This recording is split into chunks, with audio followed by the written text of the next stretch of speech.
fact that Soto had apparently not let him know they were coming put Bosch on alert. It was a 40-minute drive from both the LAPD's headquarters and the DA's office downtown to San Fernando. That left plenty of time to type out a text and say, "Harry, we are heading your way." But that hadn't happened, so he assumed that the two men, whom he didn't know, had put the clamps on Soto. "Lucia, long time," Bosch said. "How are you, partner?" It looked like none of the three were interested in entering Bosch's cell, even if it had been repurposed. He stood up, deftly grabbing his phone from beneath the files on the desk and transferring it to his shirt pocket, placing the screen against his chest. He walked to the bars and stuck his hand through. Though he had talked to Soto intermittently by phone and text over the past couple of years, he had not seen her. Her appearance had changed. She had lost weight, and she looked drawn and tired, her dark eyes worried. Rather than shaking his hand, she squeezed it. Her grip was tight, and he took that as a message. Be careful here. It was easy for Bosch to figure out who was who between the two men.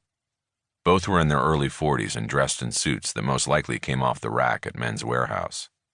But the man on the left's pinstripes were showing wear from the inside out. Bosch knew that meant he was wearing a shoulder rig beneath the jacket, and the hard edge of his weapon's slide was wearing through the fabric.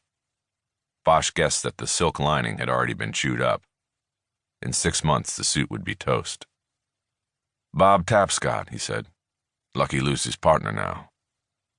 Tapscott was black, and Bosch wondered if he was related to Horace Tapscott, the late South LA musician who had been vital in preserving the community's jazz identity.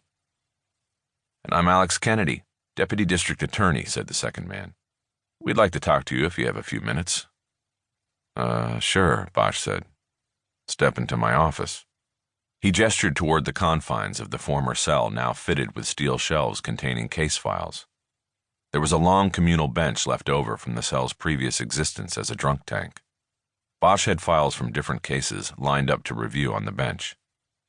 He started stacking them to make room for his visitors to sit, even though he was pretty sure they wouldn't. "Actually, we talked to your Captain Trevino, and he says we can use the war room over in the Detective Bureau," Tapscott said. "It will be more comfortable. Do you mind?"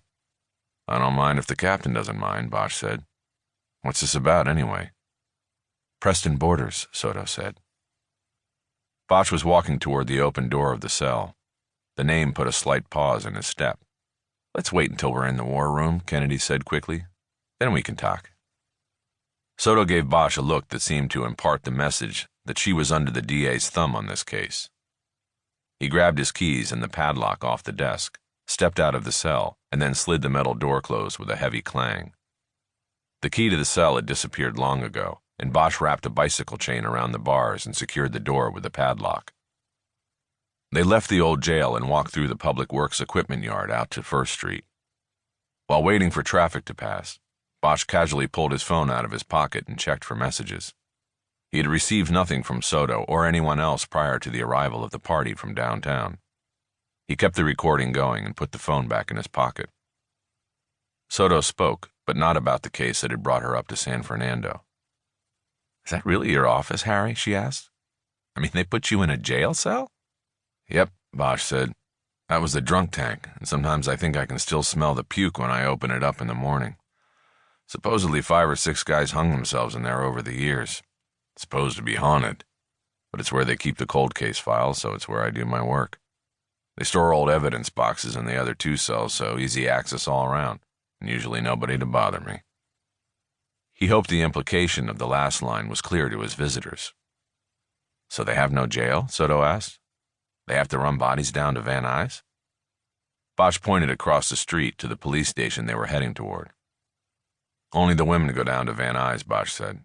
"We have a jail here for the men, in the station, state-of-the-art single cells. I've even stayed over a few times. Beats the bunk room at the PAB with everybody snoring." She threw him a look, as if to say he had changed if he was willing to sleep in a jail cell. He winked at her. "I can work anywhere," he said. "I can sleep anywhere." When the traffic cleared, they crossed over to the police station and entered through the main lobby. The Detective Bureau had a direct entrance on the right. Bosch opened it with a key card and held the door as the others stepped in. The bureau was no bigger than a single car.